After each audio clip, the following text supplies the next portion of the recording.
Travis Wayne Goodsell. I am still able to upload regular videos. My internet service has not downgraded my service. But as you can tell today, I did only the one video.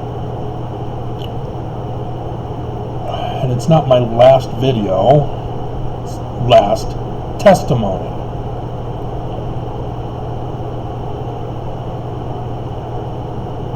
But I was able to get in a quickie, thanks to the church.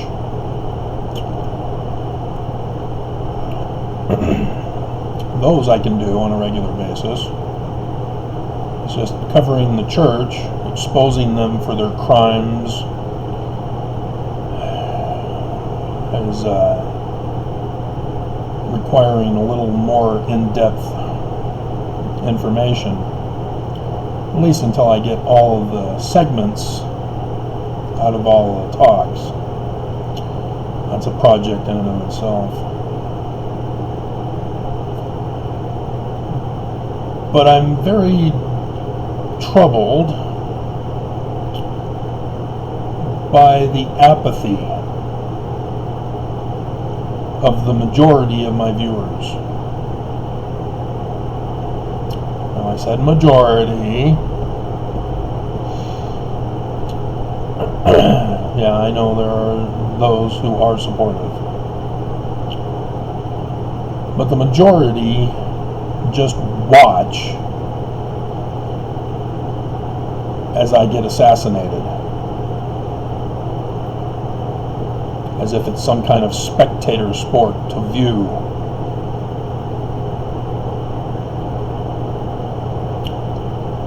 But I do get the death threats that are coming up more frequently. I've had two last little while in which they abusively refer to my mother. That was the one thing growing up. You don't mess with somebody's mother. That was just the rules that were known. Nonetheless, and these guys don't realize it apparently, my mother's dead.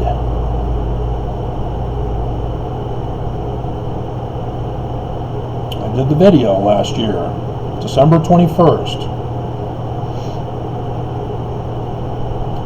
I found out after, by searching the internet for obituaries. My family never bothered to let me know my mother was dead.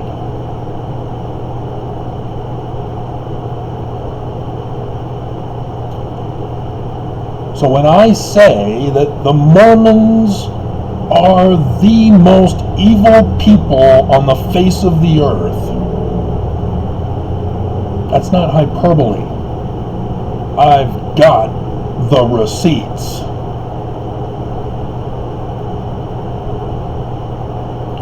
And for Mormons to just sit back on the fence as fence sitters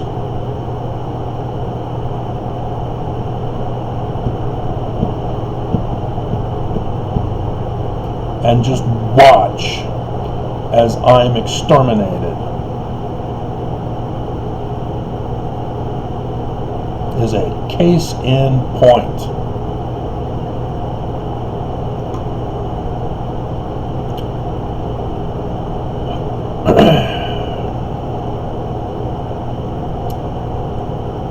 So let's put you in my shoes. Rather than say, you can't judge me, let's put you in my shoes so that you then can judge. Imagine your place of work cuts you off from the paychecks. You're not getting any more money anymore. They fired you. And it's after you filed a complaint with Human Resources about some criminal conduct in regards to the treating of you. And so the company's response, they fire you for filing a complaint. And you no longer get money.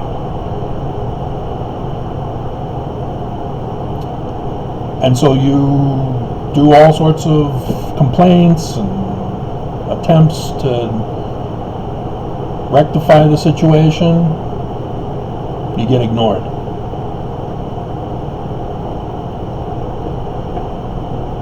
And because you're Mormon,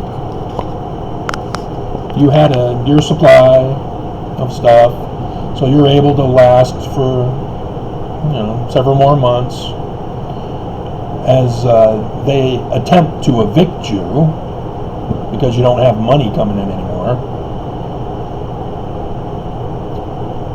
But then after they realize, oh, you still have the ability to pay rent,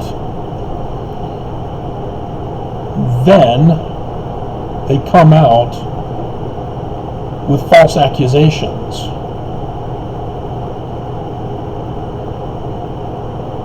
To get you evicted.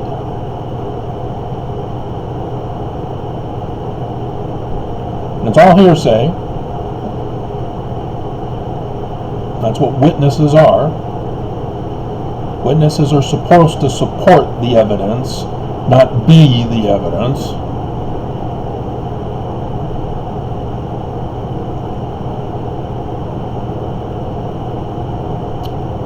And then you find out that the Church of Jesus Christ of Latter-day Saints ordered all of it.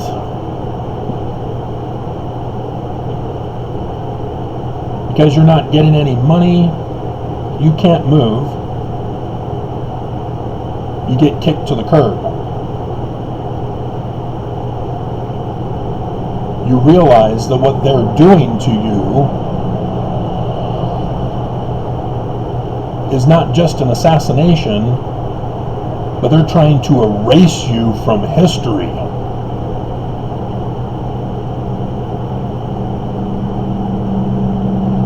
And you let people know on your social media channel, and you get a few who give thoughts and prayers, but the majority of your viewers just watch as you die. And you get people sending you death threats,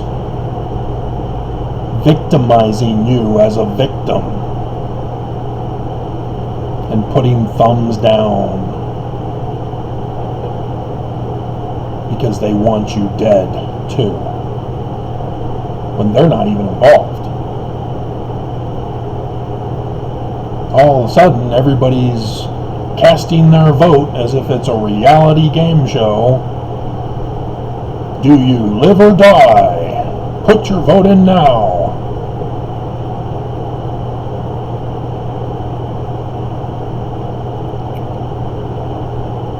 This is the condition of the world. This is the condition of the church and Mormons.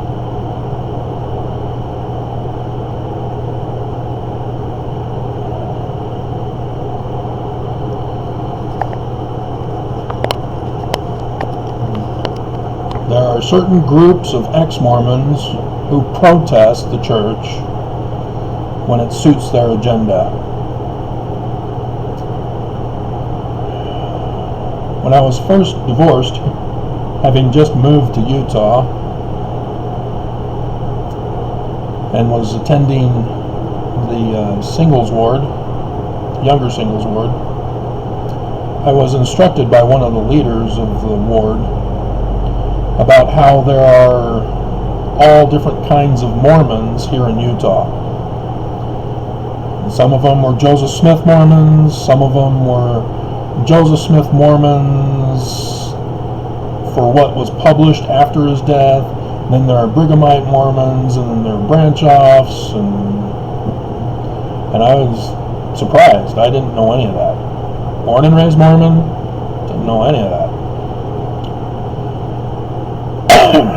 Church doesn't teach it. They just teach Brigham Young as a successor.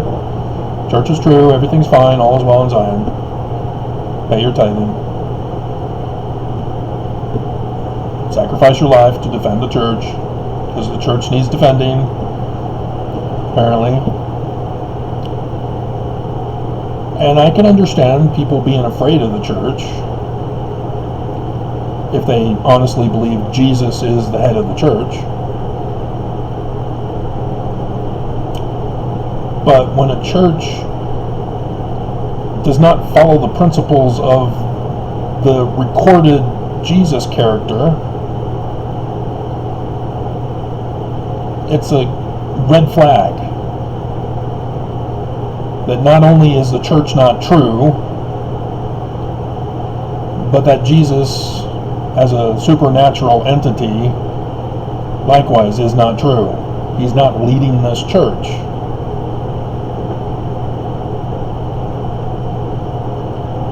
So why then are people still afraid of the church?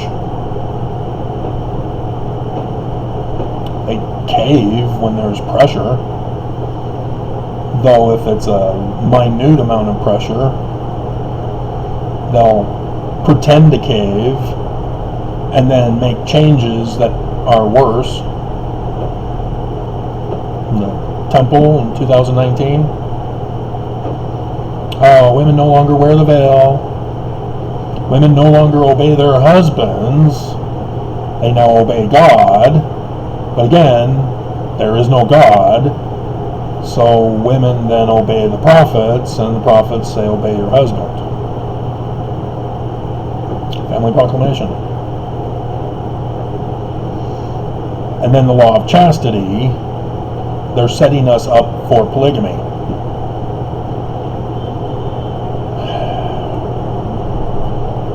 And I can understand those Mormons who comment out of ignorance of Mormonism.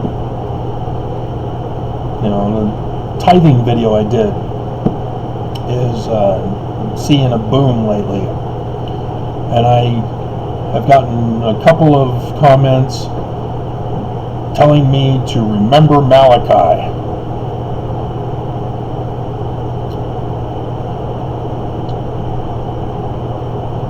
They've never even read it, I guess. They see the word tithing and assume it's the exact same practice in this church. Have you never been to tithing settlement? The bishops are required to now tell us what the money is used for. Did they not read Malachi? Did the bishop not read it?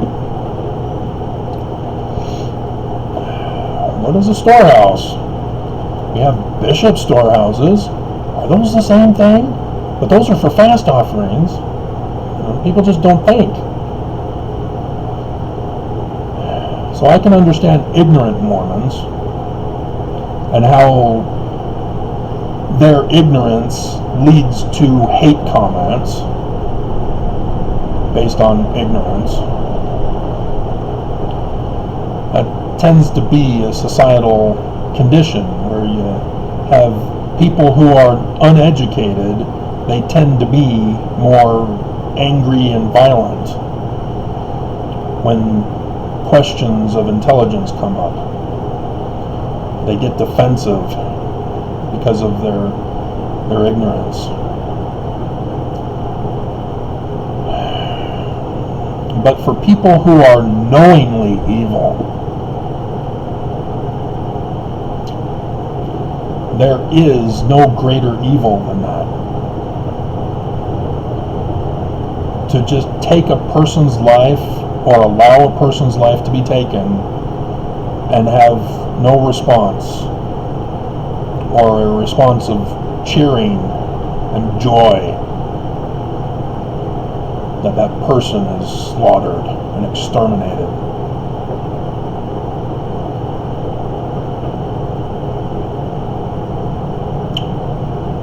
When I was in the singles ward looking to date women, I was trying to observe women when they were with someone they did not know and did not realize anyone was watching them, so that I could see how they treated such people. And it was golden if that person was of a poorer stature than the woman I was observing. Because in those situations you see their true character, not the character that they want others to see. Because even on social media, everybody puts on their best performance, talking about how great their lives are. Very few people get real, because reality is all staged now too.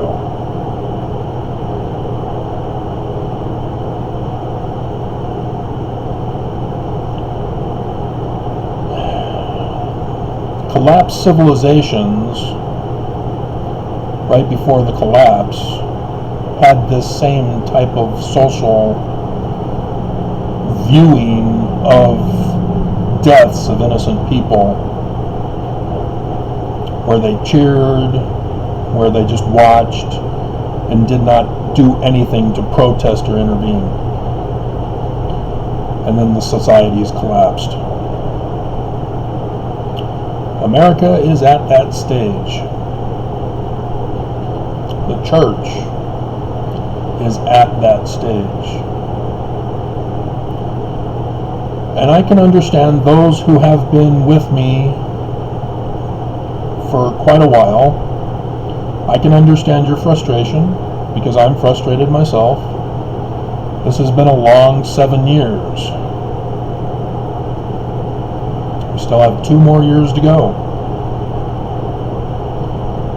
The tetrad doesn't end until election day this year.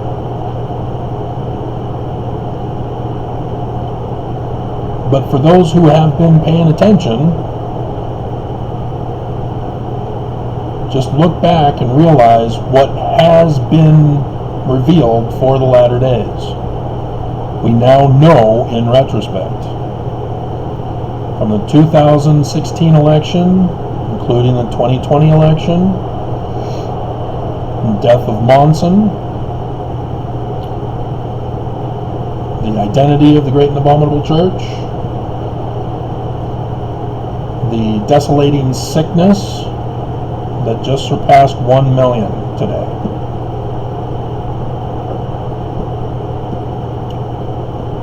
Doctrine and Covenants, section 45, verse 31, which is creeping death in the Exodus.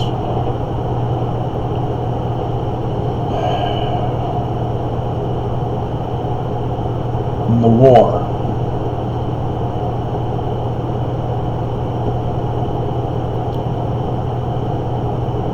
So, yes, it can seem discouraging that all these things are evil. And we were told that the elect would struggle, that they would lose heart and wish that it would end so that we can get to Zion.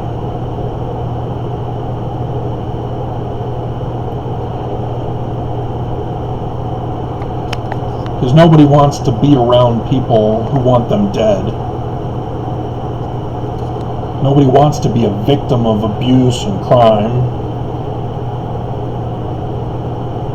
But for some reason, there are those who don't want that, but then go and do it to others,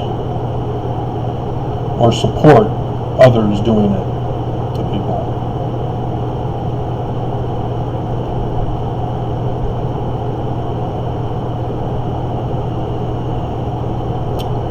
The insurrection, not just January 6th, but the overthrow of the Constitution, overthrowing Roe v. Wade.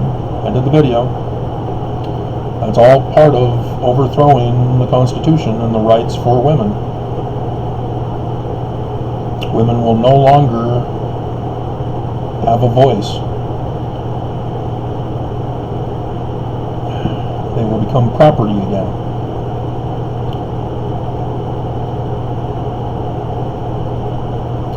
And we all know the election's rigged. We've seen it in the news. All the changes that all the states are doing to make sure that the election is rigged. And their open confessions to overthrow the election for a complete sweep. And yet we see in the news, as previous, oh, get out there and vote. This overturning of Roe v. Wade, that means your vote counts this election. It's already rigged. The time to act is now. The time to act was way back when. And it didn't happen.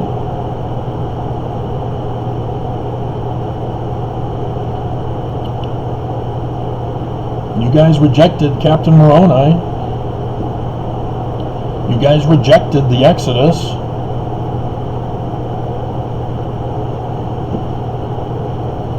I keep telling you, if there is no fall of the great and abominable church, there is no Exodus. If there is no Exodus, there is no Zion. If there is no Zion, there is no peace, safety, and refuge. Section 45.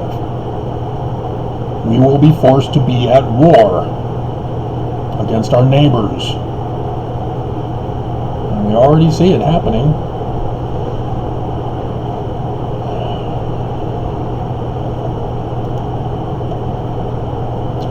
And so,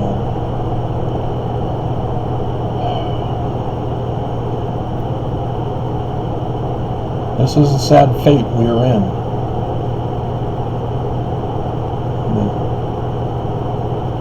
Mormons who believe in Jesus clearly demonstrate they don't. But Jesus isn't even our Christ anyway. But the Christ that they do claim to believe in, they don't follow him either. That which you do reveals who you follow. Mormons follow the inverted pentagram symbol on the Salt Lake Temple keystone. That's who delights in murder and lies and theft and kidnapping, adultery. Book of Mormon explains it all. It's the great and abominable church. So, yeah, Mormons can't gaslight me. They can't claim religious freedom to me. Religious freedom is a declaration of war to overthrow the Constitution. As I was going over the news tonight, I listened to Ray Charles's America the Beautiful. And now that's just a fleeting memory from my childhood.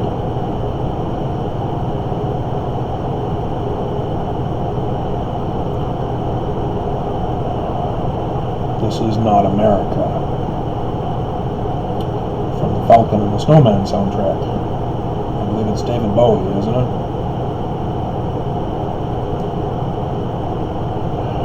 But I've got a different song for the description below.